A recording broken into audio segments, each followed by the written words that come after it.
One. Hello, everybody, and welcome to A Conversation with Friends. My guests this evening are Cara Joplin and George Joplin. Now, I always there's never any rhyme or reason as to how I put names when there's two people on the show, but tonight I'm putting Cara first because George is usually the more boisterous of the two of this couple, and we see him. For those of you who know George on Facebook, you see him quite often, and he's as my father would say, he's full of piss and vinegar. There is nothing stopping him when he has something to say. He says it, and he's always very polite about it. You know, I don't think I've actually ever heard him cuss, but maybe I blocked him out. I'm not sure. So, a little bit. Okay, going to start with Cara. Cara, could you tell everybody a little bit about yourself? So my name is Cara Joplin. I am a light worker and a paranormal investigator, and I also make healing jewelry. I don't know what else you want me to say about myself. And you have the great privilege of being married to George. How long have you guys been married? We have been married for 27 years. Good God, woman, you deserve a medal and a monument.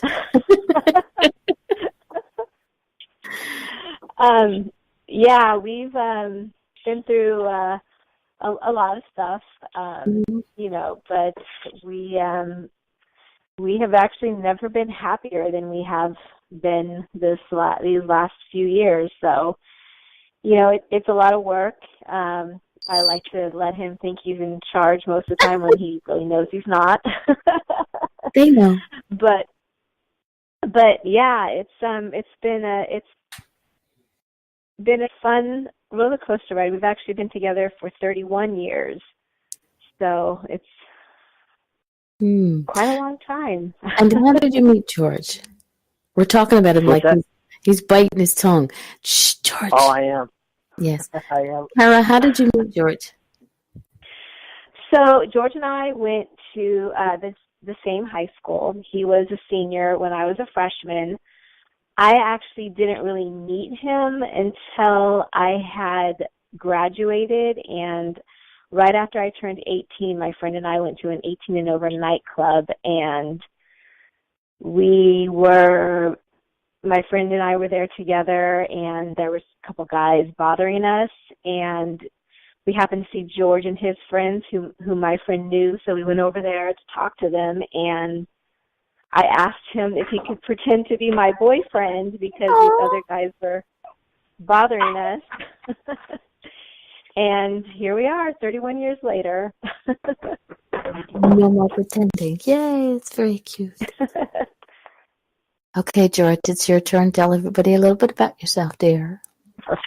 Okay. Hi, how are you guys? My name is George Joplin, and as Cara says, I'll tell you about me because I'll try not to get tongue-tied, but I've been a paranormal investigator approximately 10 years, and I'm actually a cancer survivor, which is actually something that's really given me all my positive, my talks and how I talk to people is I try to keep positive with everybody. I guess to tell you something about me is you'll never see me in a dull situation where I will bring any type of negativity. And what I mean by that is I always find the good in the bad, always. And I guess I'm at an advantage more so than Cara or maybe many people out there, and anybody that's a cancer survivor. You become a different person. I was given 18 years ago. I was given like 6 months to really understand if I'm going to be here or not. I had squamous cell carcinoma, which is it's a real tough skin cancer that was near my glands. And I guess, when they gave me that 6 month live, I was either going to be suicidal or I was just going to live my life to the fullest. And during that time of that 6 months, and I'm counting the days, and I'm like, oh God, now it's 7 months and 9 months, and we're talking 18 years later. They gave me that 6 months that, this is either you're going to be here or you're not. And, all I can say to that is who I am. And every day I just respect life. And you know what, if anything at all, when you get out of bed, you open your eyes are wide open. You're able to see who's next to you, or you can actually see the ceiling or where you're going. It's, it's just another day on this planet. And that's my motivation is, oh my gosh, I'm given another day. And that is everything about me right there. In a nutshell. Okay, well, I'm hopefully that everybody can hear us in the chat room because, I don't know, it's quiet in there for the moment, but it's okay. 18 years ago, they told you had 6 months to live? 18 years ago, yeah, yes, they said within 6 months. It depends because the cancer was so close to my glands that it was like literally scraping it, I guess. And what I'm getting at is they said in 6 months, either it is in your glands and there's nothing we can do. It was just going to be one of those situations where in 6 months we'll know if you're going to be here or not. The wordings from my doctor at that time, Dr. Klingman, was I was just given 6 months. In 6 months we'll know where you're going to be. And after 6 months, it turned into 18 years of being a cancer survivor. So that's where I'm at to this day, yes. And I'm still counting every day, every year. Well, why not? You kicked cancer's butt. Yes, I did. And you did it with a bunch of positivity, so why not? And I think that's what is important for those people who are given that kind of diagnosis. You have to decide whether you want to, sit there and just wait, or kick ass and take names along the ride. And that's where, and that, in the beginning, I was not that person. I was making deals with the man upstairs. I was making deals. I was trying whatever. I want to see my kids get married. I was making all these deals, and that was my first thing to start doing. At least give me this or give me that. And after all that, it's just now, like I said, it's just you just get to a point where you just like you said, you just fight now. Now you're a warrior, and now you keep fighting and you keep fighting, and you never stop fighting. And that's where I'm at to this day. Very cool. So, Cara, when did you first realize your gifts, abilities? Well, I've always believed in spirits. I saw my first full body apparition when I was between 10 and 12 years old. So I've always, believed in the paranormal and everything. I didn't really realize my gifts until we had a lot of activity in our own home. We have kind of a crazy story how we got into the paranormal. Yeah. So, George, he'll tell you later. He's always had abilities, but he kind of ignored them because of his upbringing and such. And when our youngest daughter, who is now 24, when she was about to turn 18, we had some interesting things happen. We've always kind of had, unexplainable things happen, but we always kind of brushed it off. And then one day I was, in the morning I was getting ready for work, and George and our older daughter had already left for the day. And I noticed that our girls' bedroom doors were open. So I thought our daughter Caitlin was up getting ready for school. So I went down there. She wasn't down there. I closed the doors. I went downstairs, got my coffee, came back up. The doors were still closed, and I went into our bedroom, and Caitlin was sleeping on our couch in our room. And she always does that when she gets really bad anxieties, because she has abilities too, but she doesn't she just kind of ignores them. So she gets a lot of anxiety. And so whenever she would get scared or something, she would come sleep in our room. And so she was still sleeping. And I started getting ready for work, and I hear a door open, and I look down the hall, and her bedroom door was open. So I thought she was up, but she was still sleeping. So I kind of randomly posted on Facebook, like, oh, doors are opening and closing by themselves in our house. Well, a lady that I knew through work, she contacted me, and she said, oh, I could do a remote reading and find out what's there. And I was like, what the heck is that? I don't know what a remote reading is.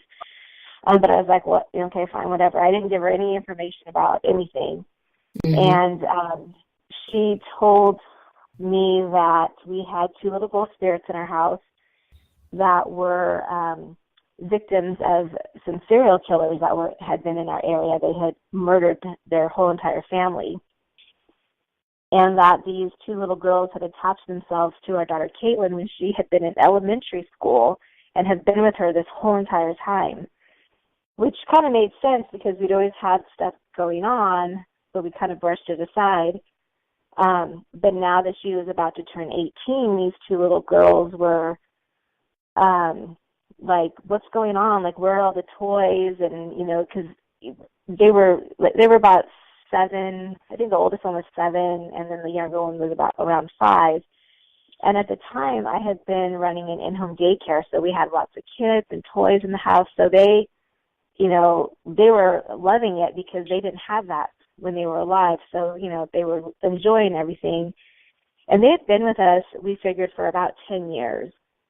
And so Caitlin was about to turn 18, and our older daughter was 20. So there were no more toys, there were no more kids, and so they started making themselves known. They started, they opened the doors and they started hiding things. So our friend was like, well, we can help you, help them move into the light. So, and George, this whole time, he didn't believe in any of this stuff. He was just like, you know what, you guys do what you got to do. I'm going to leave. Like, this stuff is a bunch of mumbo jumbo. So, we helped him move into the light. Well, before that happened, he actually saw one of the little girls, and it really freaked him out. He was like, oh my God, I see a little girl standing in our hallway. She has blonde ponytails and a blue dress on. And he got really, really emotional. And that, I think, is really when he figured out that he could not ignore his abilities any longer.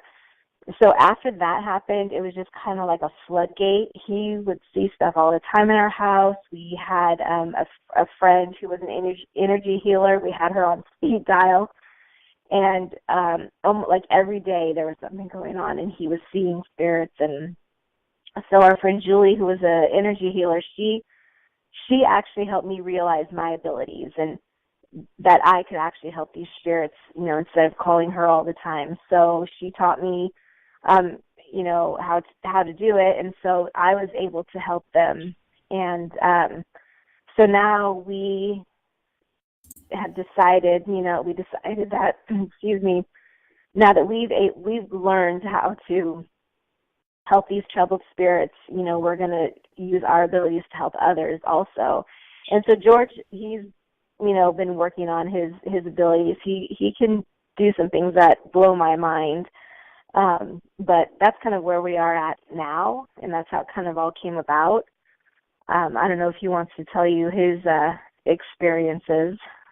Oh yeah, it's George's turn now. George, when yeah, since you go ahead. Okay, since you sort of squashed your abilities, what was the first time that you can remember something before the little girls?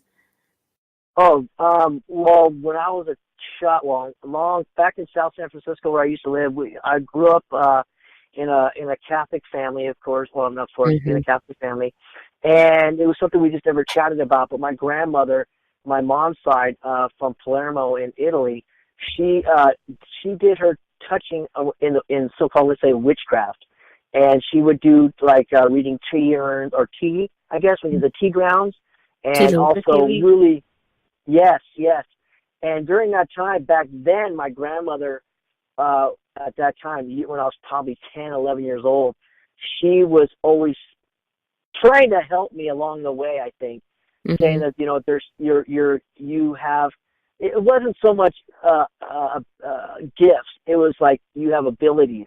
But this was so long ago.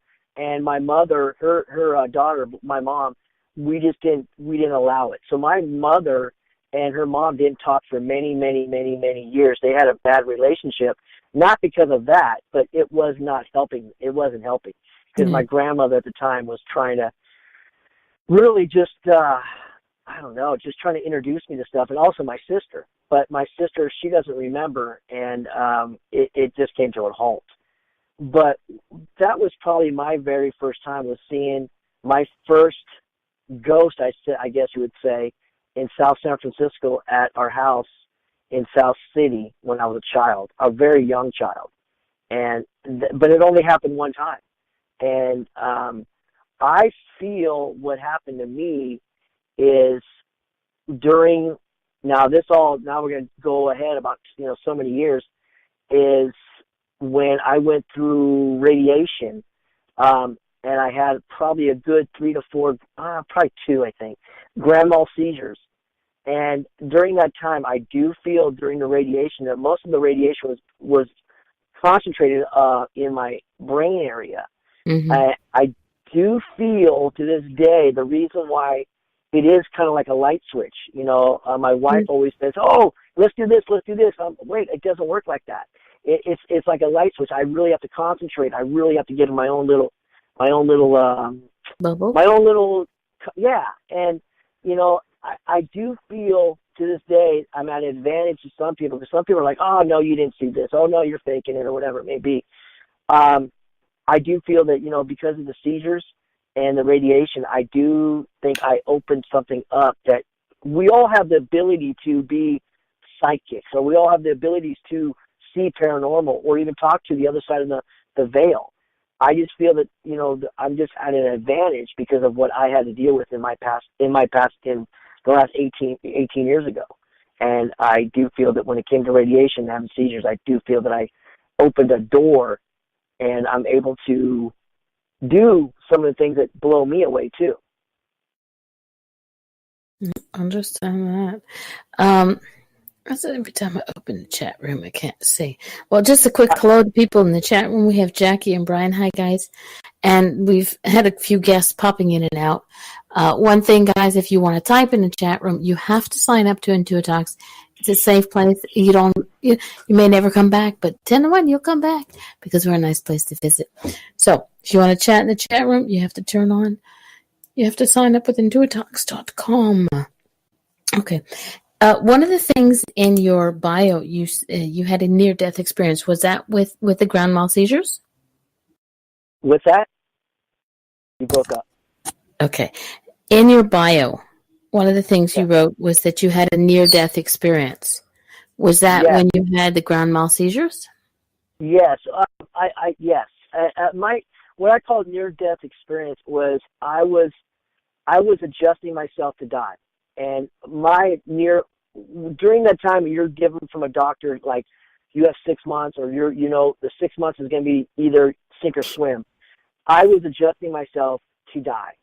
I was adjusting myself like I'm going to die. And that was within the first few months. I was setting myself up to die. And that's where the near-death experience, that's my near-death. It was just setting myself up to move on. Because, someone, telling you that, hey, 6 months, it's not something you want to hear. Yeah, no. Mm-mm. Well, I wouldn't be able to because I've been to both places and neither place wants me there, so I'm here for an eternity. Right. Now, you guys do investigations as a team. Do you also work with other people? Go ahead, Karen. We do. So we have been a part of a couple of teams, and we've decided that we are better with just the two of us. That way we can choose who we work with because unfortunately we have found out the hard way there's a lot of competition and jealousy in the paranormal community. There's a lot of people that provoke or are disrespectful to spirits, and we are none of that. And so we like to work with people that have the same beliefs as we do, because we are firm believers, and what you put out is what you're going to attract. So if you're a negative person and you come into an investigation negative, that's exactly what you're going to attract. If you come in positive, you're going to attract the positive spirits. So we don't like to work with anybody who is negative or disrespectful or any of that. So we do work with other people. We are very selective on who we work with. So, that's why we've decided just to keep our team, as you say, is George and I. And then that way we have the ability to choose who we work with, because, a lot of times when you're on a team, like you have to work, there's people you have to work with that you don't agree with, or, or do things completely in a way that you don't, approve of. Yeah. And then if you want to go off and venture off and investigate with others, then like the other team members get jealous. So, we don't want any of that, because that really draws away from the reason we do what we do. So we just want to keep everything positive, and so that's why we work just the two of us, but we do also work with others at times. And if I can interject really quick, I apologize about Mama D. I actually enjoy working with people. I like people. I mean, I'm a people person. I would rather work with a bunch of people if I could, but I think, and as Cara said, she's absolutely right. We're on our own journey, and you know what? We go out to paranormal investigate. Some people will go, and you'll have people that drink or they do whatever they want to do. But not the problem. But when you come to investigations, you have to take it serious.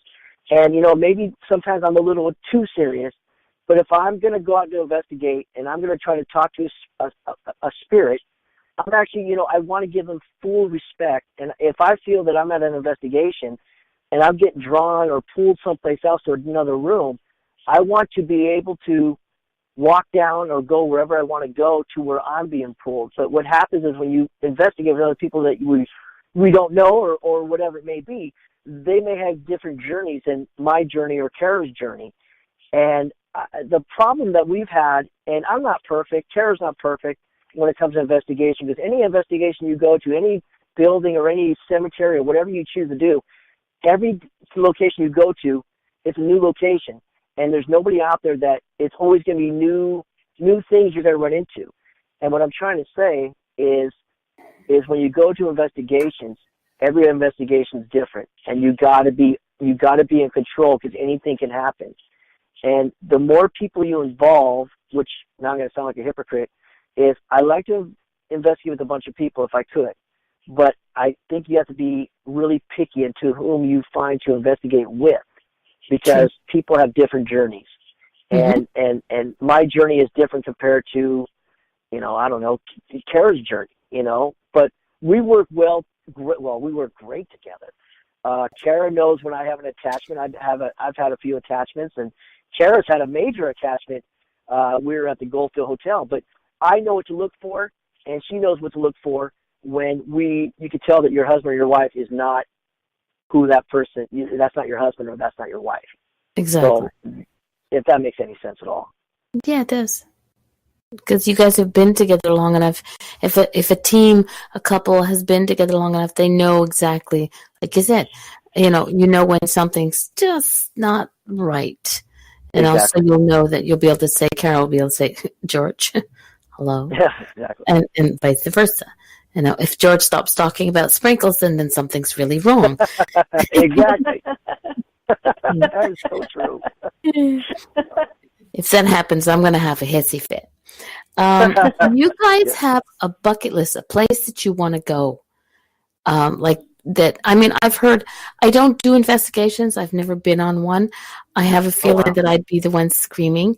Well, I've just reopened up to who I am from 2012. So paranormal investigation, I've watched it on TV. I've watched, my friends that do investigations that allow the Facebook Live to happen. I've watched it, and I think it's like totally interesting. And I do get some things from, all the way up here in Canada, but I'm doing it from a safe zone. Spirit and me, I know that there's spirit out there. I know everything, but it takes a lot to scare me.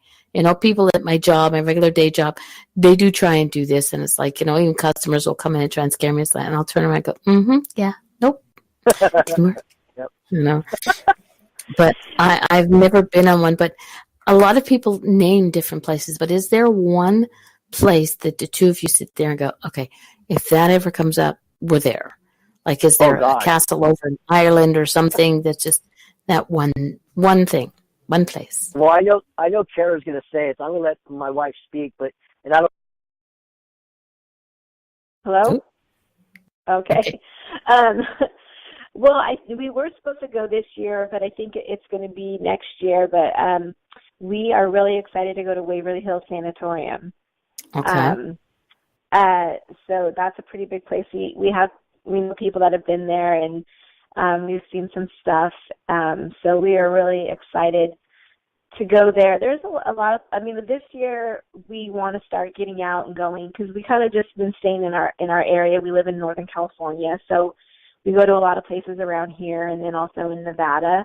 But we want to start venturing out more to visit a lot of our, friends that are on Facebook in different parts of the world. So this year, we want to start getting out there and, visiting people. So there's a lot of places that we want to go see, but I think the big one is Waverly Hills. Is that the same one you were going to say, George? He muted himself. George? Hold on. I just unmuted him. Yeah, okay. You muted yourself. Did you mute me? I didn't. I swear to goodness I didn't. I have a feeling I know who did, but it wasn't me. Oh my goodness. Yes, honey, yeah. Waverly is exactly where I want to go. I'm like, but for me is Waverly, 100%. But I'm so drawn, or whatever it may be, but I love haunted or whatever jail cells. I love I just love the when I see something on Facebook and people are like a jail cell or something like that.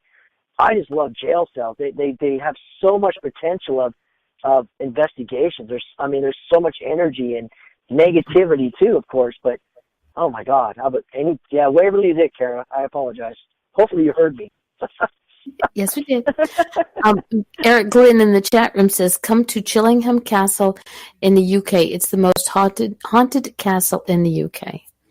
So I would love it. Well, awesome. we got invited to go. I mean, we get invited. We get invited all the time to go places. But these places are to where we're at in California. To just jump on a plane. I mean, it's so expensive.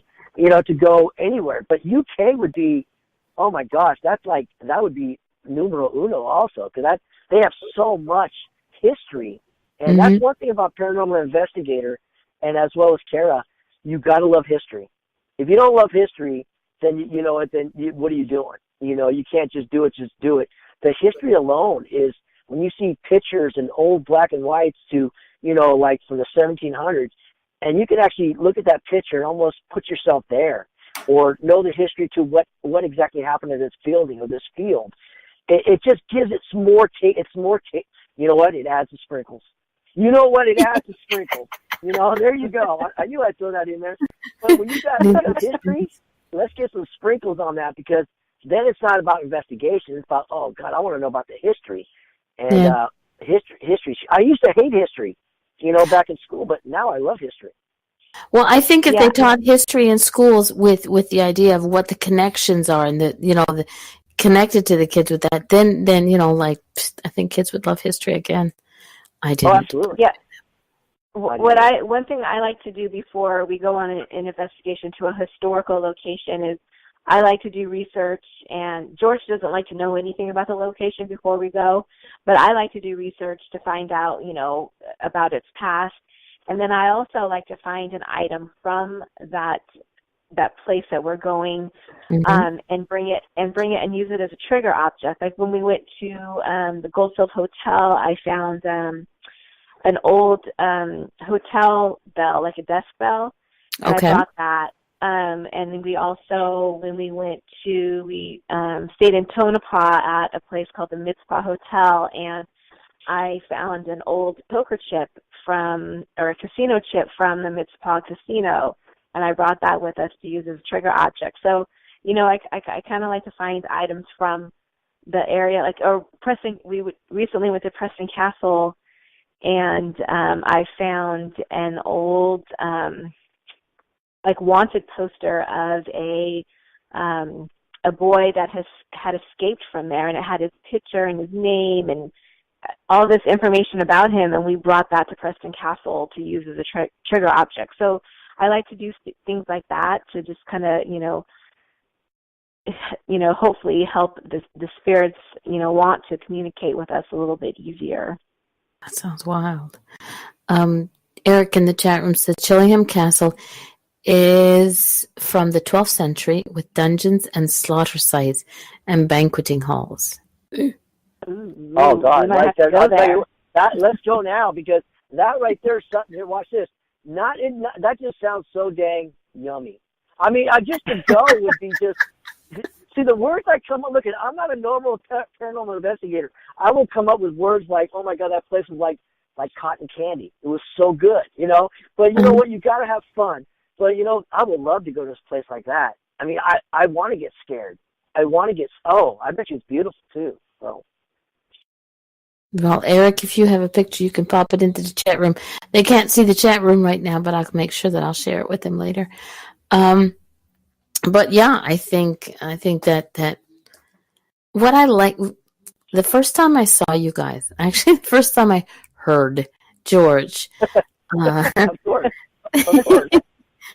Everybody hears George. There was something that you had said on a Facebook Live that somebody was being, putting it nicely, a bonehead. And they were, just talking nothing but smack. And you were just like, no, it's fine. Talk all the shit you want. Excuse my language. I'm going to have to put money in the spread jar. You can talk all the smack you want, and it's not going to change the way I see things. You see things, you find things that are good.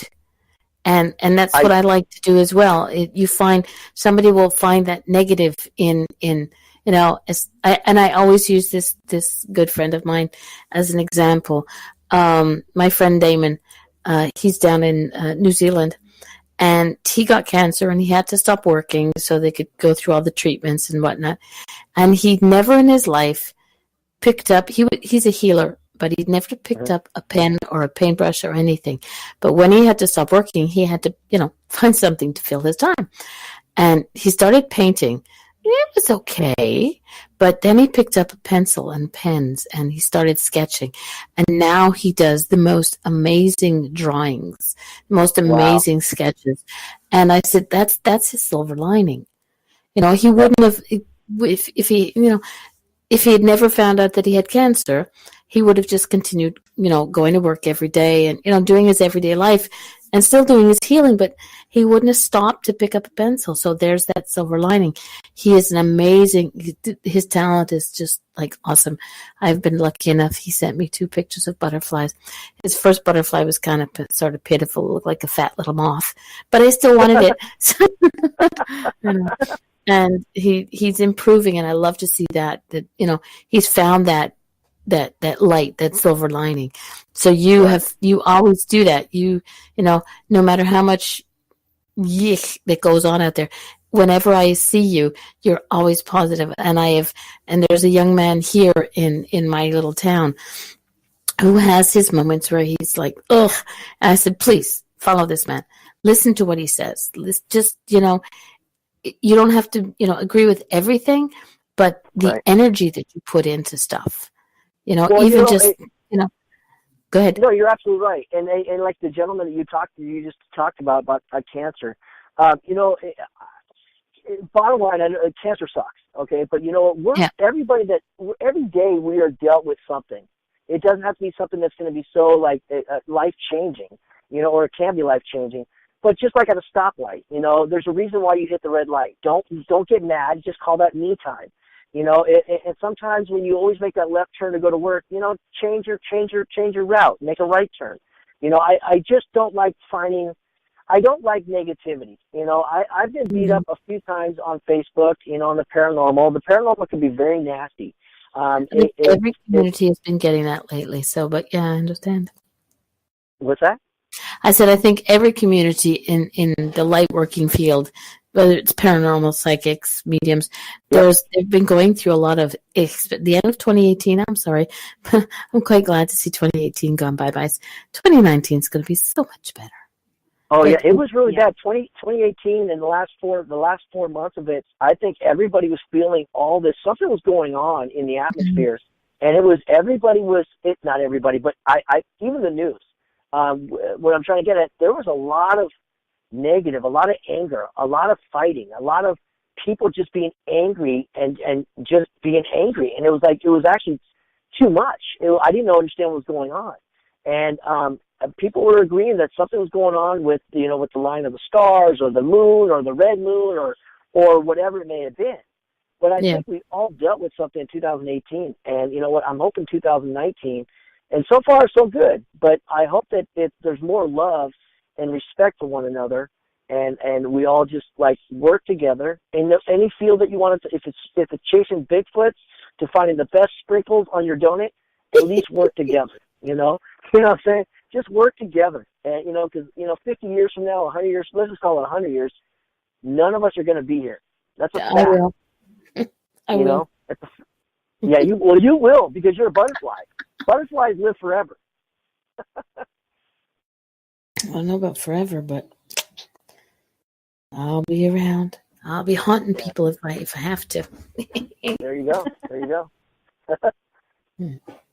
Well, Eric just put a picture of Chillingham Castle into the chat room, so I like this one. I can't wait to look back on it. If there's a way that we can see this stuff later on after the show.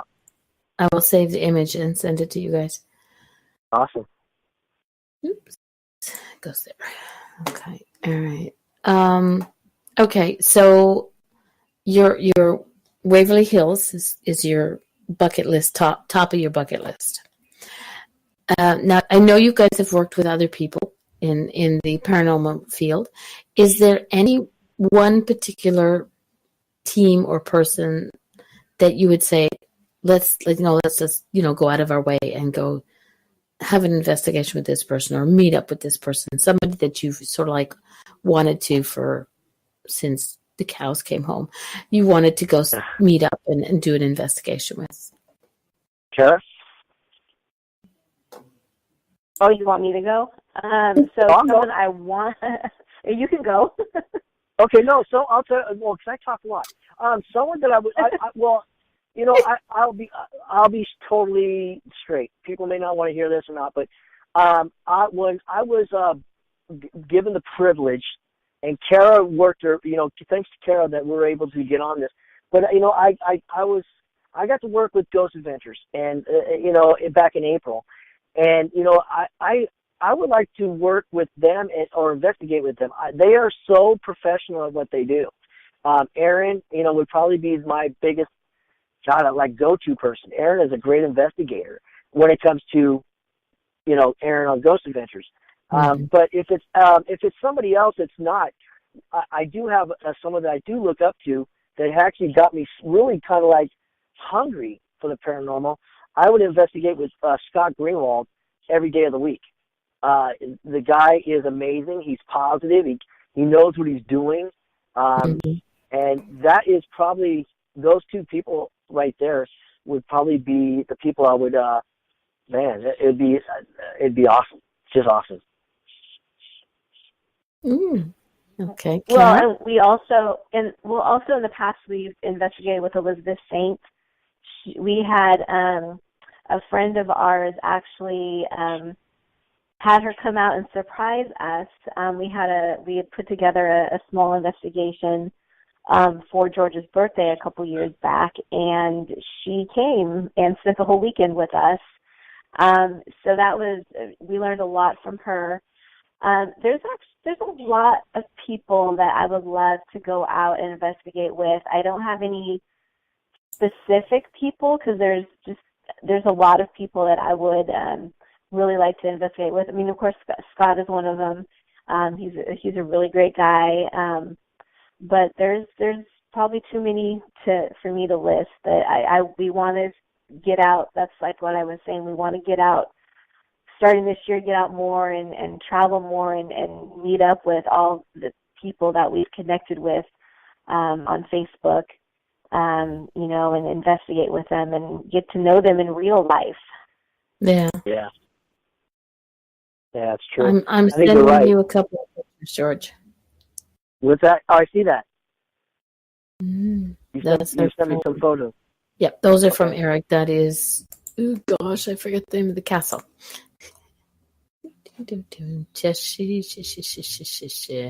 Chillingham Castle. There we go. It takes me a couple of seconds to go there. Okay, Brian Clover in the chat room, dear friend, he's down in Australia. He says, "Please tell me, please, what do you gain from your investigations?" What I gain when I investigate, I gain knowledge, and what I mean by that is when you go to each investigation, every investigation is different. Each building, like I said earlier, is different. So when I leave a building, I gain knowledge of that location, and that's what I gain. And there's nothing better when you walk away and you learn something from an EVP, or you learn something in pictures, or just the fact that you can just be at a location. I love when I leave a location is knowing more about it before I walked into it. So just collecting more evidence. Cara? And for me, it's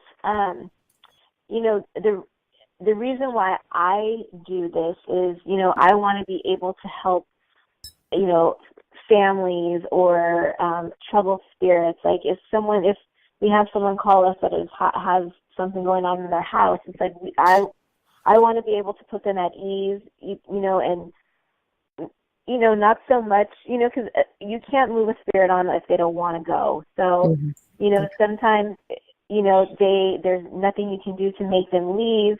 So you kind of have to help, you have to educate people on how you can coexist with spirits.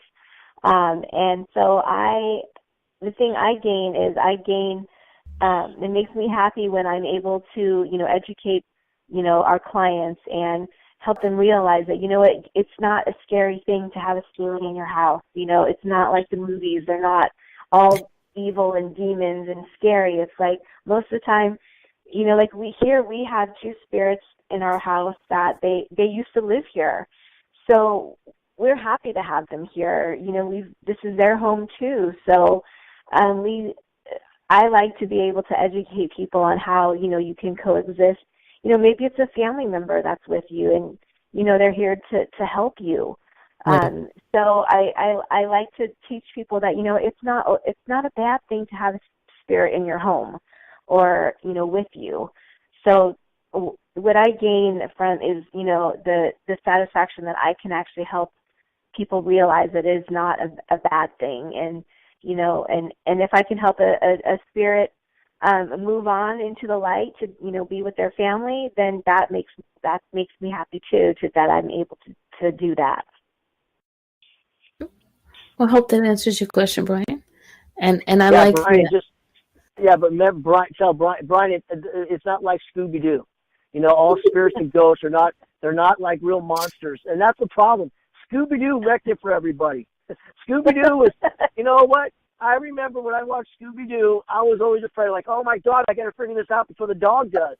Well, the dog always won. He always won, and I never could beat Scooby. But you know what? That's the problem. Scooby-Doo started this where every paranormal ghost was, it was fake, but at the same time was this ugly monster. And they're not. These spirits are like Tara said. We live in a house right now that we've been here for a year and a half. 2 people have passed away in this house that we bought, and they're here all the time.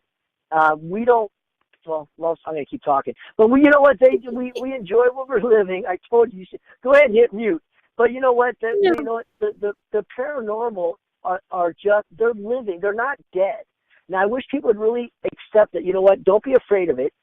Paranormal spirits are not dead. And I want to, if you really think about that one and accept it, they're just on the other side of the veil. That's it. Our brains and our minds not able to see into the veil unless you train yourself. Or when you see something, or if you see if you see a spirit, or you see a mist, that's your brain trying to function, and you're able to see past the veil. That's just my opinion, and it doesn't mean it's right. It doesn't mean it's wrong, but it's when you see something, it's all of a sudden your brain is so strong that somehow, some way, you're able to connect whatever is on the other side of the veil. So spirits are they're not dead. They're just someplace where we just can't see them all the time. That's my opinion. Yeah, I'm not so stupid. I'm not just some sprinkle guy. You know what? I don't just talk about. You're not just a handsome donut eating sprinkle dude. No, we get it. Oh, Mama D, I got to get you. You know what? Somehow, some way, Facebook's not enough. We got to get you on an investigation and get you scared. I scream too. I scream like a girl when I get scared. Yeah, he does. I do. I don't like being scared. And he hides behind me sometimes. Oh, I do, because that's Scooby's fault. No, that's Scooby-Doo's fault, because you don't know when you go to these buildings, then you're like, oh my God, there's a monster here. So I hide behind Cara. Of course, of course. Well, okay, but you know why you do that, right? Have you ever listened when I talk about you on Facebook? Cara is the donut. She is the foundation. She is the base. She is what holds everything. And you are the topping. You are the sprinkles. You are the chocolate dipping. You are the everything on top. Yeah. We can change you around, but Cara's always there. She's the salad. I heard that the other day, and I told Cara about it. I said, Cara, guess what, baby? You're the donut, and I'm sprinkles. I love it. You know what? I love it, and that's why Cara and I, of course, we're best friends, and we're married, and we, most couples go bowling, or they go miniature golfing, or they do whatever on a date night. Our date night, actually today, we just went over EVP recordings. I mean, that's our date night. We love what we do. We really do. And that's why, the donut and sprinkle thing, though, I love that, Mama D. I love it. I always find something that fits you. Well, it's like you guys are adorable, and I have to say this because the last time in October when you were supposed to come on, I love this. You went out to look for somewhere new to investigate. You were doing, a search, and then you decided to take your lovely wife out to dinner, and I believe the both of you ate the same thing. Never, ever go to a new restaurant and eat the same thing because y'all got food poisoning. But you know what? I think that was it was a good thing in a way because I've started off 2019 with my donut and my sprinkles. Yes, exactly.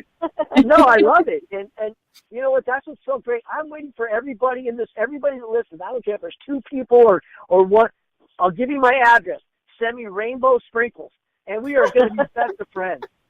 I love sprinkles. Sprinkles are just so damn good. I know. I saw the. Okay, we all for some reason on this show we always end up getting the food. So here's where we're in the food section. But I saw you made Belgian waffles with sprinkles. Oh yeah, yes, I did.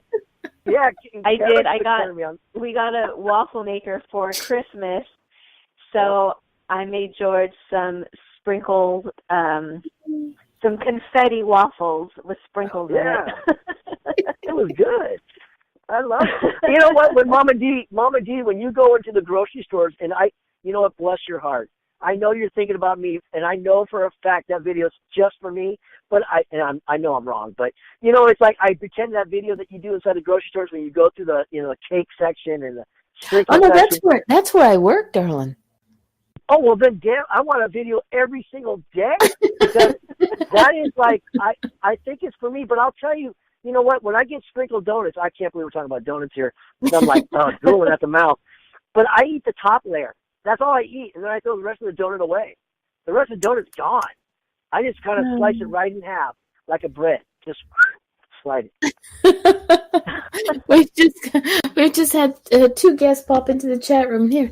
They were looking forward to a really intense conversation with George and Karen. What are we getting? They're getting as they come in sprinkles, donuts. I'm sorry. You know what? No. I apologize. No, see, the thing is, this is my show's called A Conversation with Friends for a reason. Yes, we get to talk about your abilities, your gifts, your whatever you want to call them, the investigation, but we actually get to sit down and get to know who you are. And this is what I like to do. I like to get to know who Karen and George are. Aside from what we put on Facebook, there are a lot of things that we put on Facebook that we don't get to, understand the background to it. People don't understand. People don't understand. No, they don't. And look at Facebook. Facebook is pretty bad. I mean, like, some people just don't like me, and that's fine. And we can get to the paranormal because I'm blunt and I'm very honest with people. I don't sugarcoat anything. I just don't sugarcoat. It's either you want an honest friend to tell you, hey, yeah, that dress doesn't look good on you, or do you want me to be your friend and lie to you and say, oh, no, let you go out in public and you're going to look like doo-doo? I'm just an honest person, but I don't like to hurt people's feelings. And that's what people don't like about me, I think. When I get people that love me, like me, and then I have people that don't like me because I'm honest. And I'm honest with, I'm just an honest person. I just don't sugarcoat anything. And that's where I'm at. You are the sugar, so you don't need to sugarcoat anything. So there you go. Exactly. That's right. Exactly.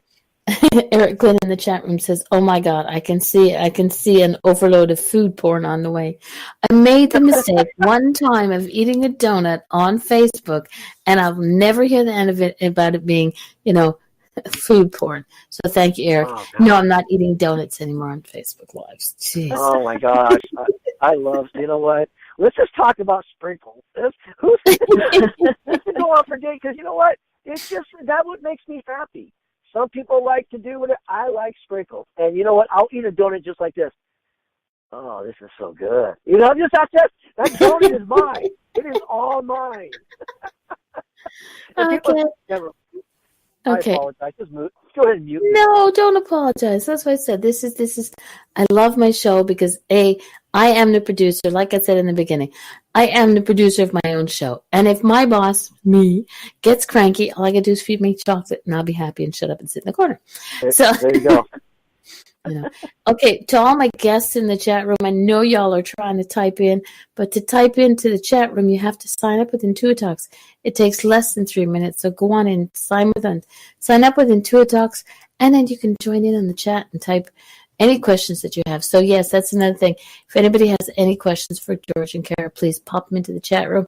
If you would be so kind as to put them in capitals so I could pay attention and not have my glasses back on, that would even be better. Right. But yeah, no, I think that people sometimes get. Okay, Eric, behave. Eric in the chat room says George is Mama D's food porn star. That's right. There you go. I like this guy. Hey, he's in the you said he's in Australia, right? No, Eric's in the UK. Damn it, I was close. Eric, you know what, buddy? You know what it is? This is like Mama D sprinkled porn. That's what it is. Oh, God. Kara, you do deserve a medal and a monument, for sure. It's never a dull moment here. No. And I think that's what's fun. That's what's great about you guys as a team, that even when I've seen you do Facebook Lives, and George is like, I'm the boss of this house, and you're on the side, but that's because I let you think you are, darling. Because that's the way it works. No, she is the boss. She's the queen. You know what? And she's, if you can make anybody laugh, you know what? That is like they're butter in your hands. And you know what? That's what's wrong. Like I said about Facebook, and I hate to pick on Facebook, but there's no more fun. We have to all start having fun and laughing. Laughing is so beautiful to laugh, and if you can get that good laugh where you're crying, that's even better. I mean, laughter is the biggest, the cheapest drug you could find. It's going to make you healthy. So, try to laugh. Yeah, Laughing, you use so much energy and burn so many calories after eating all those donuts that laughter yeah, it just helps burn them away. But yeah, no exactly. laughter. Facebook does have its drawbacks. I give it that. But for Yeah, me, Facebook, I am so glad for Facebook because I would not have met all the people that have come into my life through Facebook. I mean, look, yeah, you guys, everybody who's in the yeah. chat room, and we have somebody coming in who Code Ray Debier, Cody Ray Debier, is typing into the chat. It's anyway. Well, welcome to the madness, Cody. But like I said, yeah, Facebook does have its drawbacks. There is, the backbiting and the negativity, but then those people I just sort of like put on mute, and Hmm. I have never yet needed to. I think I've done one. I've deleted or blocked, whatever you want to call it, one person Hmm. from my life on Yeah, Yeah, Facebook, and that was it. I with just yeah, put them on mute and then learn to, hey, they don't like what I have to say, then y'all got to stop listening to me. I'm not going to stop. I'm not going to be the one to erase people from my life. exactly. Yeah, with Facebook, George and I both last year, we discovered that, we thought in the beginning, oh yeah, we have all these thousands of friends, and so great, but it was all, drama and negativity, and half of these, well, like the majority of these people, you don't even know who they are. They probably not even a real person. So we did a major cleaning of our Facebook pages, and I think I went down from, I had 1,700 friends at one point, and now I'm down to like under 300. And it's, oh my gosh, it was like such a weight lifted off my shoulder. Like, Mm-hmm. I just kept people that I've actually like know, in real life, or I've talked to them on Facebook, or, it's like I know they're real people. Yeah. And I'm very, very selective now who I will accept as a friend. And ever since I've done that, there has been zero drama, no negativity on my page, or on my news feed, and it's just so much better. Um, I don't want to because interrupt you, but I'm going to do this. In the okay, chat room, you have a message that says, "Hey, Cody and Carol wanted to stop in and say hello. Hope all is well." Cody from Taps. Oh yeah, hey Cody is Cody, Hey Cody, I love that. And Cody is a great, great, great human being slash man. He's an awesome, awesome brother, and I love that guy. I love him So, in other very words, much. he would be a good person to have on my show, Cody. Cody's yes, awesome. he would be Cody, a great person to have on your show. absolutely, absolutely. Well, we'll find him on Facebook, and then we'll have a little conversation if he doesn't run screaming from the room. But yeah, no, like I said, Facebook it does have its not so not so good It does, side. but I do agree with you. Without Facebook, I wouldn't have met. Like, if without Facebook, George and I would probably have never gotten into the paranormal as deeply as we have, Mm-hmm. because we wouldn't have met a lot of amazing people. So Facebook, yes, it is good, but then it also, it's kind of like a double-edged sword. But we also discovered it's people. Some people think that in order to do the paranormal, you have to be on Facebook, or and like I told George, like, Facebook has nothing to do with the paranormal. Like, but a lot of people like put too much into Facebook. That, I think that's where a lot of the competition, and jealousy comes into play. But everyone just needs to, and I know this will never happen, but people just need to like come together and be able to just put their differences aside, cut out the competition, that's not really why we are doing the paranormal. We're not doing it to be famous. We are doing it to help others and to, get answers. That should be why people are doing it. And if that's why you're doing it, then we should be able to work together to come and find the answers together. Who cares? We should all be, promoting and congratulating people on evidence that they get instead of bashing it or trying to one up people. I mean, it's kind of crazy how the last few years that it just has gotten, way too competitive. People are really losing focus, and that's really a shame. I wish people would just kind of tone it down and just get back to the basics and why we are actually doing this. I'm doing it because I want free sprinkles from everybody. I love the paranormal. I'm trying to, you know what? I'm trying to get free sprinkles from everybody, so I'm going to boost up my friend list. I went from 2,000 people down to 130. I'm going to tell everybody right now, I'm taking everybody as my friend, but you got to send me sprinkles. Send sprinkles. Cody says he's really sorry that he can't stay longer. Happy New Year. He's got to go. So bye, Cody, and thank you very much for popping in. Take care, Cody. I will bye, stop Cody. It's like we're going to put a new posting on George's page.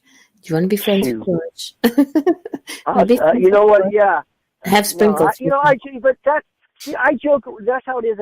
I am exactly who I am on live videos or videos or this is who I am. I'm an open book, and there is no fakery. Fakery. That's not even a word. I'm not even fake. That's a new word, right? Yes, I'm just who I am. It's not about promoting myself or promoting anything. I just want to be a paranormal investigator. I want to try to get answers with Cara, and learn how to cross over like Cara does. I don't know how to cross over spirits. Cara knows how. Cara knows what she's doing. And you know what? That's why it's fun, because I'm still able to learn. And I want to keep learning. To the day you stop learning is the day it's going to get boring. And the day you stop learning is the day you die. Exactly. Because then you learned everything you needed to learn over here, and it's time to go over and sort of like have your year-end review. It's like in a business. Yeah, no. This is, this series is gone, and Eric in the chat room, aside from telling poor Cody to run because our Facebook stalk his ass, he has a question in the chat room for George. When George does investigations, does he bang? I should have done it before I asked it. Does he pack boxes of sprinkled donuts?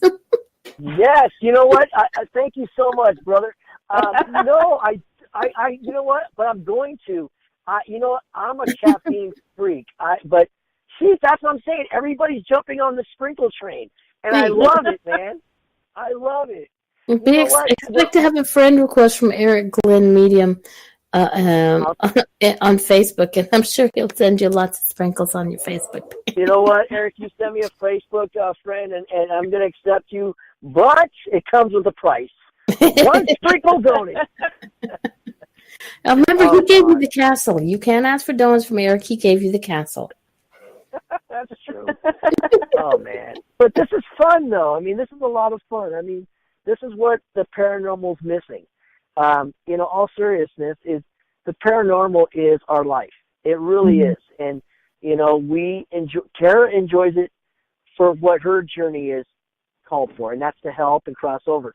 My journey's different. My journey is making my own footprints in the sand and finding the answer to how we can connect with the paranormal better than we are now.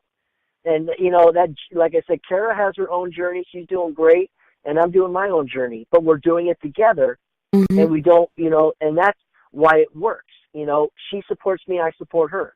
But the paranormal is a beautiful, it's not a hobby. If anybody ever calls it a hobby, then we need to chat. The paranormal is a calling. And you know what? I do believe it was a calling when I was a child. I do believe that my cancer and radiation and seizures all played a part of what I could do now. Now, it doesn't always connect when I go on investigations, Mm-hmm. but when it does connect, oh man, it's beautiful because, it's kind of like baseball when you play catch with your friend. The more you play catch, the better your arm is going to get stronger. And the Yep. more you play catch, the better you're going to be able to aim that ball to the glove. Well, that's the mistake that I'm doing now because we haven't investigated in a few months. I'm really good. We need to get back into it. And Karen and I talked about this last night where, you know what? It's time. We took a few months off because we were so exhausted from investigations. It takes everything out of you.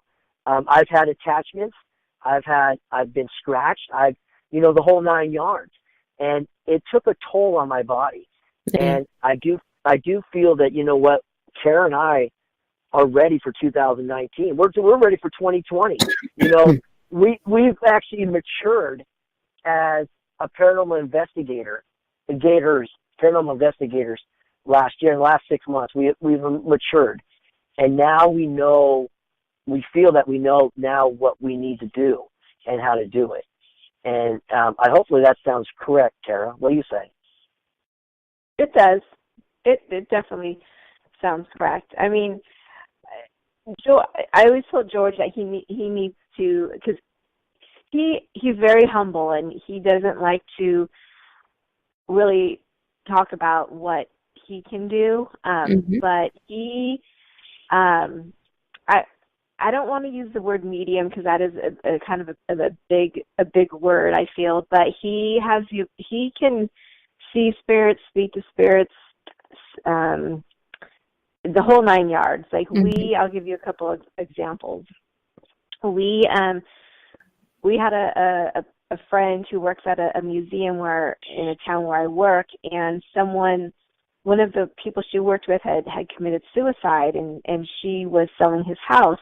So she wanted us to see if George could connect with him, just to see if, he was okay with her selling the house and all this stuff. And so all we had was his name. We didn't know anything about him. So I was just like, hey, George, can you kind of see what you can get, So I gave him his name, and I had a piece of paper and a pen, and he was just blurting out all this stuff like, oh, I forget now, but he said like, who's, Mary, or did he grow up here? Did he have kids? Did he have 3 kids? Were these their names? And like all this stuff.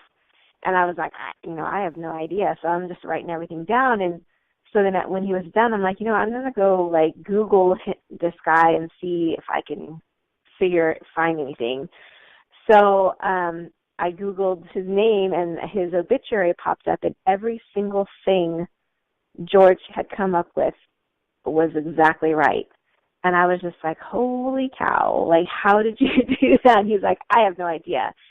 And just so you guys know, George is not computer savvy in one single bit. There is no way. He doesn't even know how to Google anything. I have to do everything. So you know what? I no didn't even way. have Facebook. I didn't even have Facebook. He didn't even have Facebook at that time. No. Yeah. Yeah. So for him to come up just with a name Mm-hmm. was mind-blowing. Like, that was the first time that we realized he really did have some amazing abilities. So then another time is more recent. Our neighbor across the street, they had asked us to come over because the father had passed away years ago, and the mother and daughter still live in the house, and they were always kind of at odds and fighting and stuff. And I don't even know how it came up in conversation, but the daughter had asked if we could come over there, and because she felt like her dad was still there. So we're like, okay, but we don't want to know anything about your dad. We don't want to know his name. We don't want to see, like, when we come into the house, like, put away all the pictures. Like, we don't want to know anything. And we had only lived here, I don't know, maybe 6 months or so. So we didn't really even know the neighbors. So we were sitting in our living room, and before we went over, George was like, God, he's all, I don't know, the name, I think it was Harold. The name Harold keeps popping into my head. And so we went across the street and we walked in the front door, and he saw a man there right away, and he was welcoming us into the house, and then we sat down and started talking to the mom and the daughter, and we asked what his name was, and his name was Harold. And then I think George came up with another name, which it ended up being the brother's name. And then he's like, well, was he in the Army? And he was in the Army. And then he came up with the name of the store that they used to own downtown, which there's no way that he could have known that. And then he said, who's I think Tina. And the mom started crying, and she's like, that's me. That's his nickname for me. So we did a little investigation, and they took us into the room where he had passed away, and we did an EVP session in there, and we got an EVP of him laughing, and the daughter was like, oh my gosh, that's my dad laughing. Mm-hmm. So I cleansed the home and everything, and when we were about to leave, George was like, okay, he's all, well, I see a man standing at the end of the hallway. He's like, I'm going to describe him to you. So he just started describing this man, and it was a younger version of the father. And as George is describing him, the daughter shows me a picture of him, and it was exactly what George was describing, and he'd never even seen a picture of the guy. So we left, and a couple of days later, the mom came over to our house, and she was like, I want to thank you guys so much. We're getting along now.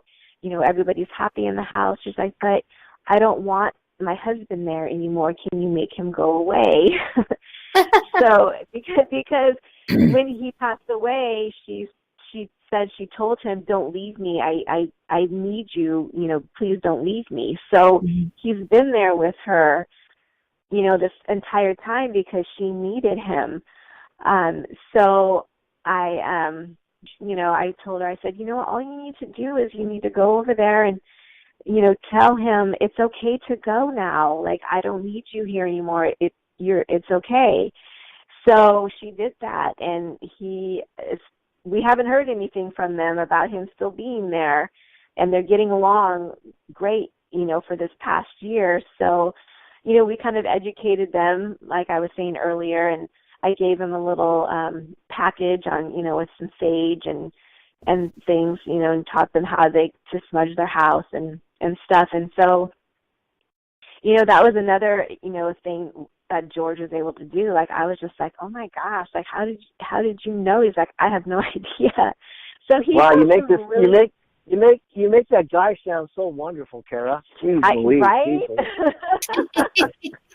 You think she was in love with him? God. You know what? I'm just sitting back eating popcorn. I go, I'm in love with this guy. What the heck? Who is this guy? But see, those are things that he doesn't ever talk about himself. So no one really knows. And so, we have gotten accused many times of, faking EVPs, but I'm like, we don't need to. Like, yes, I do admit we get some very good Class A EVPs, but our, theory is okay, we're positive people. If you're a living person, are you going to want to speak to somebody that is negative or being rude to you? Absolutely not. So why would spirits be any different? Like, you need to treat spirits with respect and, treat them like you would treat a living person. Because I know if someone is yelling at me or being disrespectful or rude, I just kind of shut down and I don't want to have anything to do with them. So spirits are going to be the same way. So we go into every single investigation with a positive, loving, respectful attitude, and I feel that is why we connect so well with the other side. But I do. But what you're saying there, and Mama D, if I can say this too, is I have so much respect for the spirit world so much that like I said earlier, I don't believe when you do leave this place, you go to the other side of a veil. I do believe you can't fake your way by being, I'm going to be kind at this location and fake my way and show that I'm positive. They're not stupid. They're not stupid. Mm-mm. They can sense that, you know what, this guy's full of crap or this lady's full of crap. And that's where people have to understand. You have to be true to yourself. You have to be true to the paranormal. You have to be true because they're not dead. And I know that sounds, they're not. And I just feel like you go to another world. Everybody has everybody seems to have their own spiritual journey. Do they believe in God or not God or whatever it may be? And that's everybody's choice. But I do feel it does start with positivity. I do believe that, the spirits are smarter than us. I do believe that they are able to sense if you're being fake or not. And when we do get EVPs, they are I'm going to say it. They are so sprinkled. They are so sprinkled damn good that it's like, wow, how the hell did we get that? And you know what? And that's what people don't understand.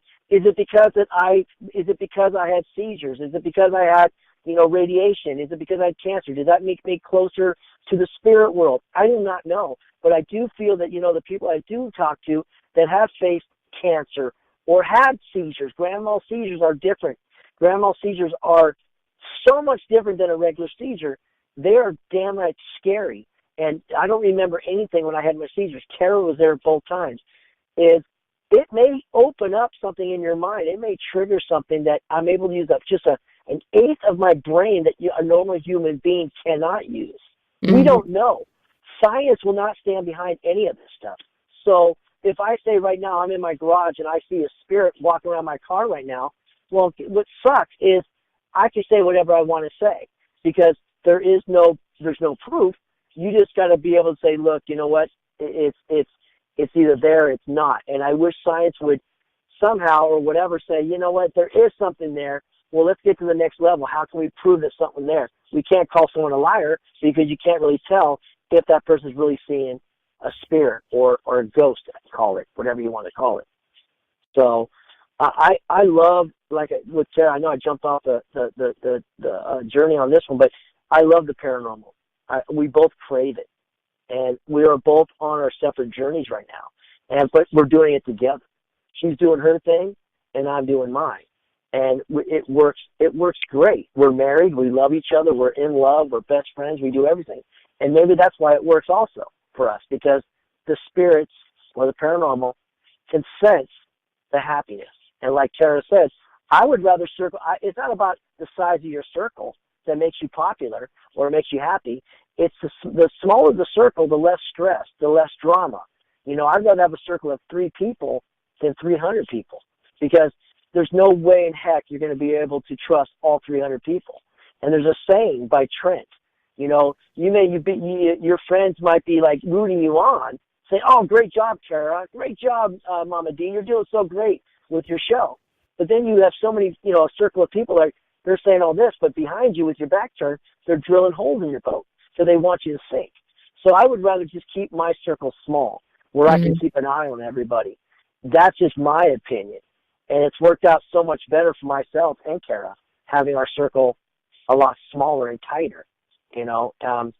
Not everybody is going to be a cheerleader. You're always going to have haters, and that just, it is what it is. And what you do is you just deal with it and you work.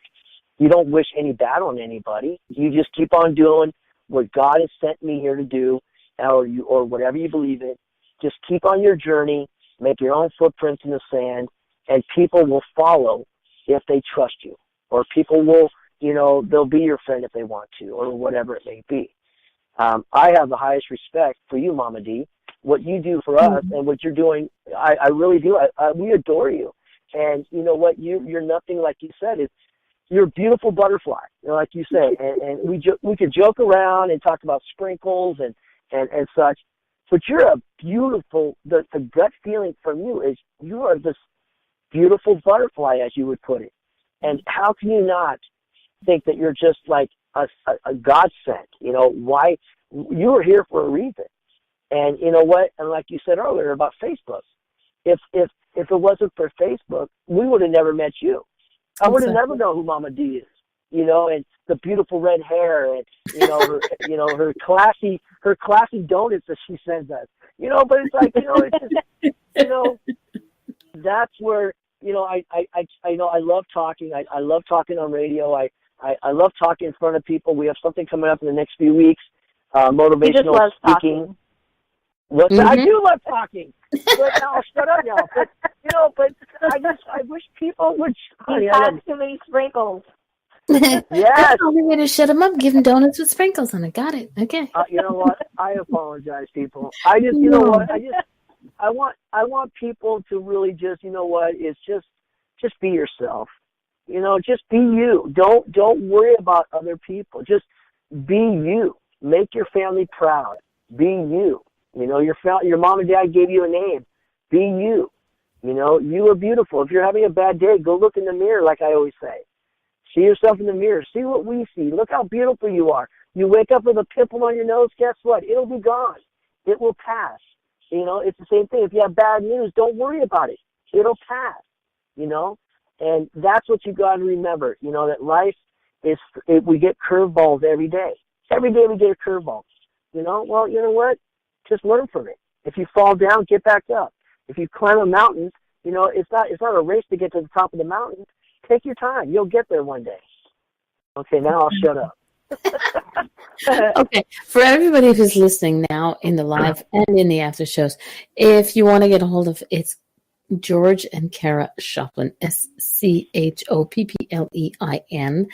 On Facebook, they also have Into the Light CA. I think that's it.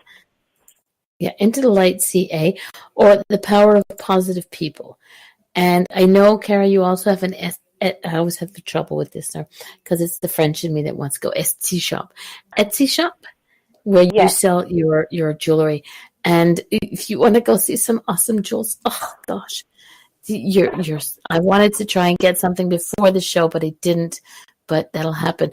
But there's something that George and Cara, but mostly George because he's always the loudmouth. We love him, but that you started a while back, and I think it's what if. Yes. Explain the what if to people. Yes. Okay. So the what. Okay, hold on. Don't talk. Something just happened. You just got muted. I didn't mute you.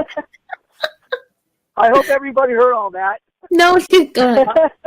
Don't even start. Start again. Okay, so a couple of months ago, every so often I get this little brainstorm and I think about just two little words, whatever. And I came up with what if.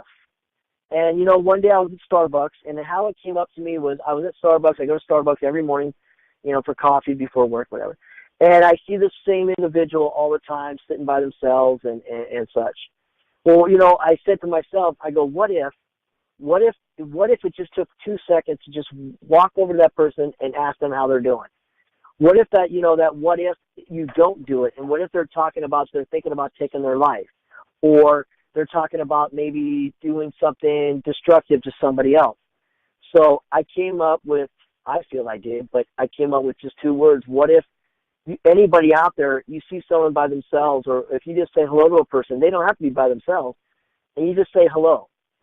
And, what if can be so strong if you just take a moment and say, what if you say this to yourself? What if I just said hello to that person?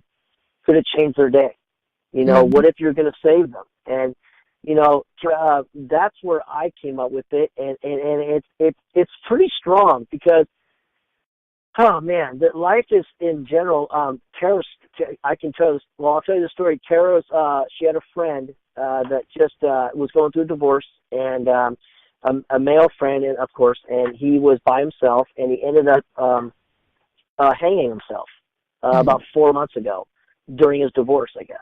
Well, that was so strong, and that struck me so hard.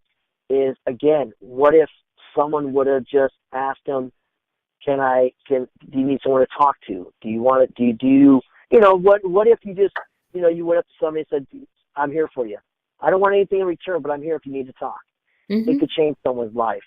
So we try to carry that what if because that what if can be it can save someone. It can save someone's day or their life, or just, what if it just makes them smile, just by treating them with respect. Very true. Now, I'm going to make sure that you weren't muted again. No, you're not. One of the things is your what if. One time you had posted something about a what if, and you said, what if you pay the coffee for the next person or something like that. And that day, where I work, the business I work in, it's a convenience store, gas station. And on the other half of the convenience store is your place, your heaven, donut heaven, is the Tim Hortons. And there are hundreds of people coming in and out throughout the day. And I had seen something that you had posted on the what if and BU and I can't remember exactly what it was, but I went over there and I had my last $10 and I bought 5 gift cards at $2 a piece, and that's a medium coffee with tax, Awesome. $2 medium coffee. So I said to the girl, all you have to do is just choose 5 people throughout the day and just say it's been paid for. And I said they don't need to know who paid for it, just paid for. And it was fun because she came to me at the end of the day. She says, people were trying to get me to tell them who it was. And she says, I kept your word. I didn't tell them.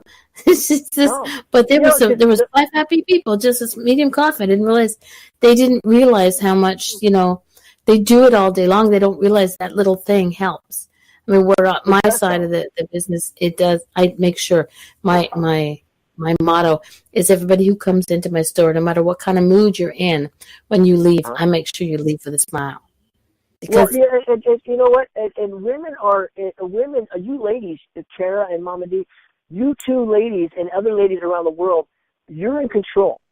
A woman could just smile at it. If you really think about this one, what if it doesn't matter what the woman looks like? What if, I always feel like, what if us men are so weak? But if you just smile at a man and you just say, you just give him a quick little smile, what if that's going to change his day? Maybe he's having a bad day. Maybe, maybe this, maybe that. A simple smile can actually change someone's day. A simple smile. What if you just smile at somebody and just said, you know what, just to change that mood of that person, because they could be just having a really crappy day. Yep. It's so simple. It's so simple. And it's true, and it's not just because we're women, because guys do that too. Here's the thing is that one of the times that you were talking on Facebook Live, you were being flirtatious. You were flirtatious G, and and I had a friend who was watching the Facebook Live with me, and it says, oh my God, what does his wife think? I said, she's probably standing there right next to him. I said, because she knows that what he is the way he is, whether she's there or she's not. He's not being, you're not being, you're not disrespecting your wife. You're actually respecting your wife to the point that you show the love that you have, you share. And she's like, and you know what? It's so sad though, because, hi honey, I love you. But, it's so sad. It's so sad because, flirting is, okay, maybe I'm wrong, and I know I don't have all the answers. Flirting is so innocent. Flirting is not, and I know I could be wrong, and I probably am for saying this, but flirting is so, it's just not harmful. And I don't flirt without my wife being there, and I know, and I just don't. But everything I do, Cara knows about. Yeah. And it's nothing like, oh my God, that guy's flirting. No, that guy is just being nice. Can I just interject for a second? Yes, honey, go ahead. Unfortunately, nowadays, people think that being nice to somebody or paying someone a compliment is flirting. That's not flirting. Just because you tell someone that they look beautiful or their hair looks nice doesn't mean you want to sleep with them. Exactly. And unfortunately, in this day and age, people think that's what people think, and it's unfortunate that you have to be, afraid of giving someone a compliment because they'll take it the wrong way.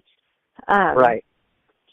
It's true. It's true. Either a compliment or a smile, or like you say, uh, people are always like, "Oh my God, you must have a bunch of people in love with you." Yes, I have a lot of gentlemen who love me and want to marry me, but they're all using their walkers to get over to me from the seniors home. So my husband has no worries about it. And how many times do people in the grocery store? I ran into a couple today in the grocery store, and um, the husband comes up to me and he says something, and he spoke to me in French, and I introduced him to my husband, and he goes, "Oh my God, you have the most amazing wife, but she's the biggest pain in the ass." And I went, "Yes, I am," and he knows it. And your wife is giving me permission to be a big pain in the ass to you. So, I am a pain in the ass. I know I am. I know I'm a total pain in the ass. But it's something that you just said, Karen. It made sense. People mistake kindness for weakness, and they also mistake kindness for flirtatiousness. I made that one up. But being kind to people isn't always. People need to get their minds out of the gutter. And there's not always an an ulterior motive. There's the word. To somebody smiling at you, or like you're always like, "Oh, look at that red hair." It's like, yeah, it's there. You're just jealous of my hair because I got lots of it. Yeah. Oh, you got great hair. You got great hair. Jack in chat room says it's not. It doesn't. She says, "Crap! I thought I was irresistible. Turns out people were being just nice." Oh yeah, no, but it. Oh, hold on a second. I have this. Here's a little tidbit of information.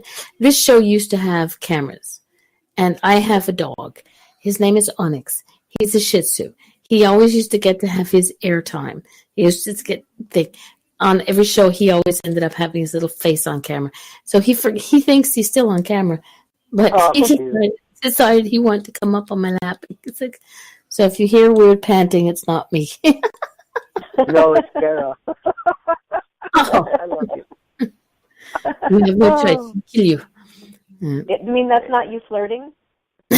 No.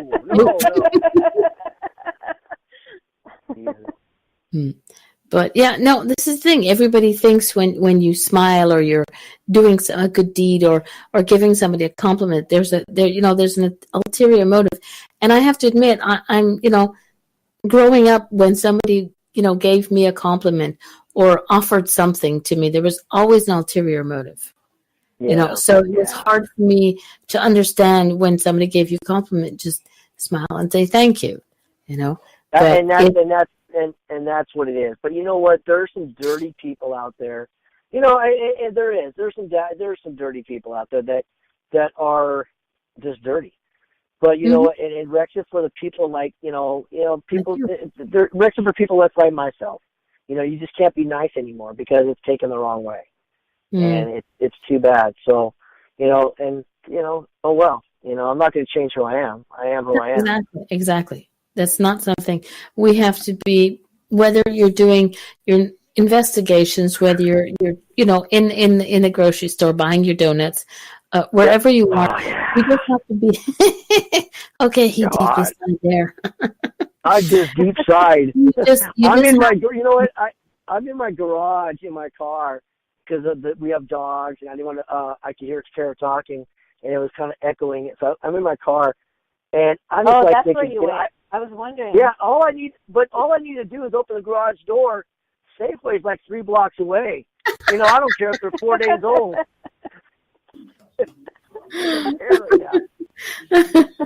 Donuts, sprinkles. But no, this is what I'm saying, is that in our field, as now, here's the thing, is everybody has puts themselves in a category, or other people put people in categories. And I think my category is like when people say, well, what are you? Are you a psychic? Are you a medium? I'm a healer. Because even when you're a psychic or a medium or a healer or an investigator, you're putting somebody's mind, body, or soul at ease. you're removing a certain amount of pain. So as healers, I think that this we learn sometimes the hard way, but we learn that it's a good thing what we do. And when other people out there are kind of like, well, you know what? I used to want to be, I used to want to make sure that everybody was happy, and now I make sure that I'm happy first. My family is happy, and then my circle works out from there. And if I can't make you smile, then that's fine. Maybe not today, maybe not tomorrow, but eventually I'll break you down. No, absolutely. Yeah. Well, see, that's you're at an advantage because I never put myself first, never. And Kara's It takes opposite. time. She put, it does, and Kara doesn't put herself first either. She makes sure that the kids are now adults, but we always put ourselves last. And it's just it is what it is. I'd rather see other people happy and such. Just like we just dealt with Christmas. It's like, what do we need for Christmas? We have everything. If we need something, we'll go buy it ourselves and such. But no, I hear what you're saying, Mama. But in that respect, you did put yourself first because you have everything that you need. And the thing is, unless you put yourself first, you won't be around to help the kids and the neighbor across the street and everything else. So it doesn't mean, because some people think, oh my God, putting yourself first, that means like I'm going on a wild vacation. Psh, I can't afford a wild vacation. Putting myself first means making sure that I pay my bills. That the roof is over your head, that the food is on the table, that there's sprinkles in the closet for in the pantry for George. That's putting yourself first. And it's not a big thing. Sometimes people think it's such a big thing, and it's not. The work that Kara does when she makes her jewelry. She does it. Yes, she does it because it helps other people, but she does it because she enjoys doing it. And doing it makes her happy. That's putting herself first. And it's therapy for me. Exactly. Mm-hmm. It's total therapy for her. I come home from a stressful day at work, and like making my jewelry just like kind of rejuvenates me and puts me at ease. I used to do the same thing. I used to refurbish antique furniture, and I would do shabby chic painting, and that to me was therapy. And now I've kind of moved on from that, and now I'm making jewelry, and that's the same thing. So, I do put a little piece of my heart and soul in every piece that I make because it is like therapy for me, and it makes me happy. And so that happiness and positivity goes into my jewelry. And my hope is that that's going to help somebody, whoever purchases my jewelry, that will help them. Exactly. It's like I have a friend who makes stained glass. She sent me stained glass butterflies, and she makes stained glass witches and whatnot and what have you. And when she sent them to me, I said they're her children. It's like when you make your jewelry, they're your children, because you put a little bit of yourself into each piece you make, and your energy is always positive. And once you put your hands on a crystal, you energize the crystal, you energize the wires that you use to think with your positivity, with your goodness, with your donutness, and when somebody gets that, when somebody buys the bracelet or the necklace, they feel that energy. Yes, all crystals, when it gets, when you buy a crystal or a necklace or whatever online, yes, you do cleanse it, but a certain amount of love from the creator, if they're made not by a machine, but if they're created, handmade by a person, a certain amount of the creativity, a certain amount of the love that the person who made it stays with it forever, because that's what you do. So that is exactly. So it's I agree. Okay. And it's the biggest compliment when someone buys a piece from me, or someone recently someone told me who bought a piece from me a few months ago that it's her favorite piece of jewelry to wear. She wears it with everything, and so that makes me really feel good. That people, do actually enjoy it. So, I do, that's like the biggest compliment anyone could give me. No, because it's a piece of you. You know, it's like as a parent, you are like thoroughly like we know that our children are the most amazing creations that we have in our lives. But it's fun when somebody comes up to you and says, "Do you know that your son did this and this and this, and he's such a well brought up young man, or your daughter did this and this, and my God, she's so beautiful inside and out." That is psh, that's like worth $1,000,000.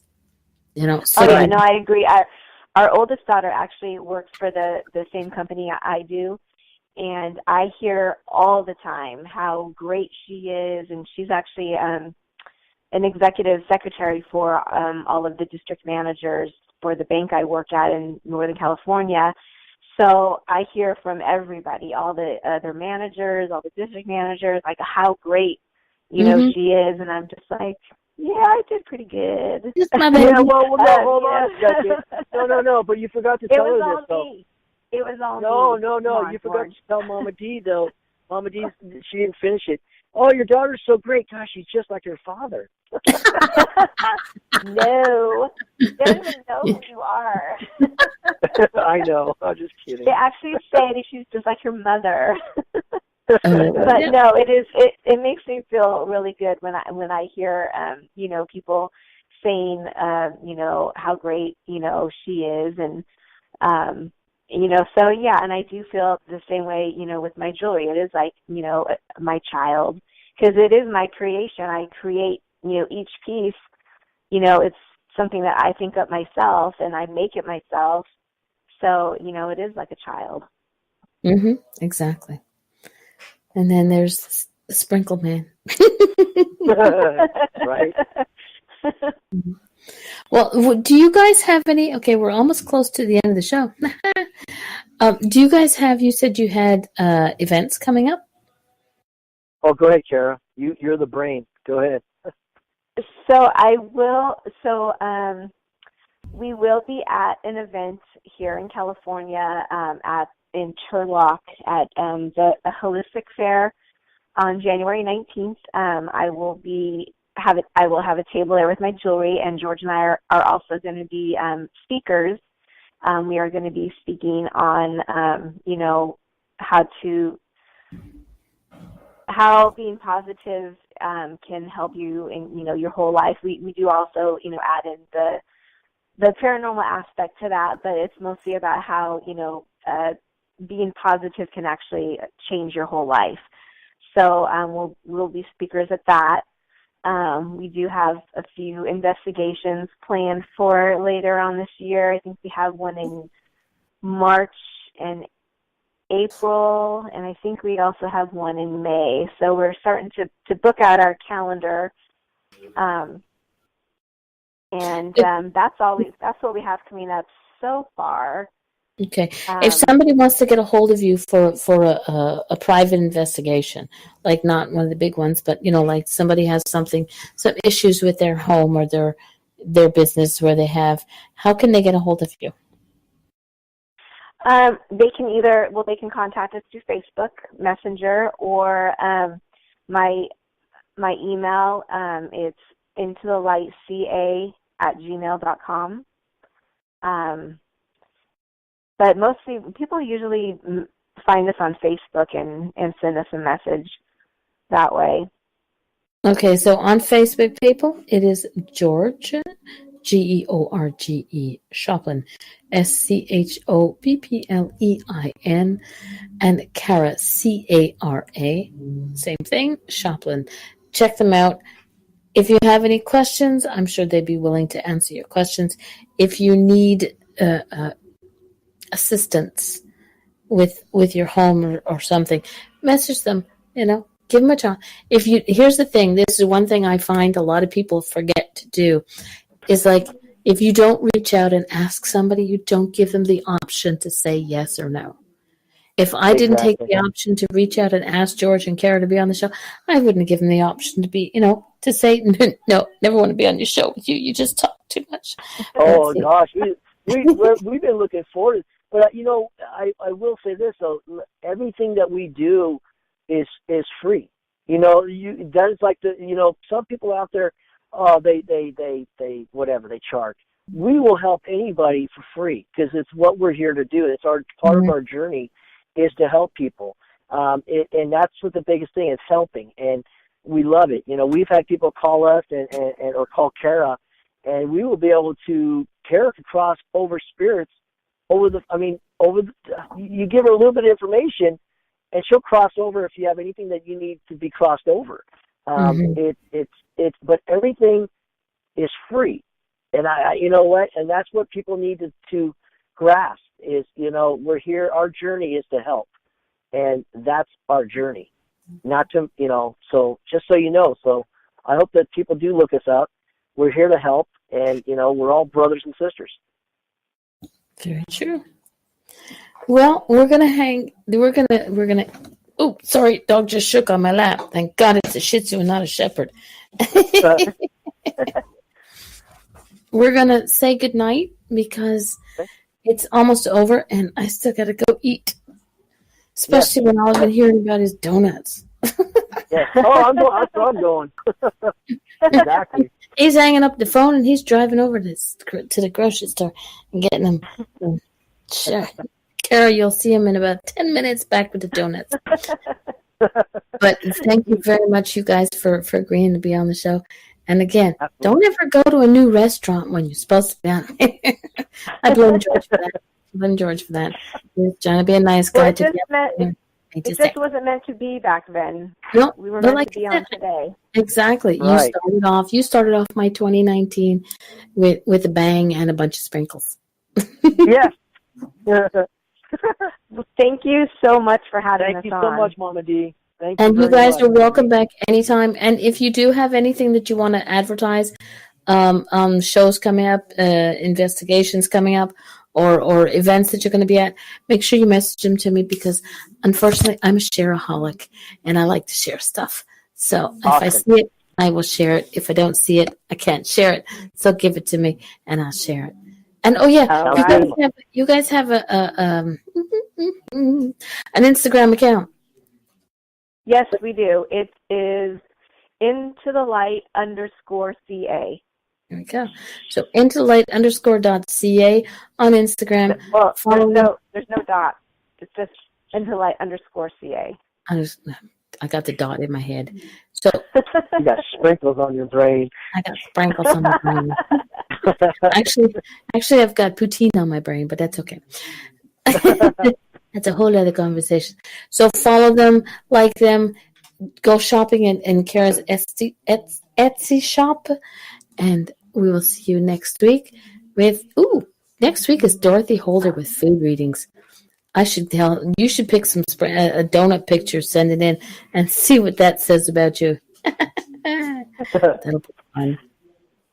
All right, y'all. Everybody behave yourselves, be good, and remember, if you see a butterfly around, it's because I'm telling you to smile, and if it's not me, it's somebody else who deserves a smile. Y'all be good. All right, Mama D. Night, everybody. Good night, everybody.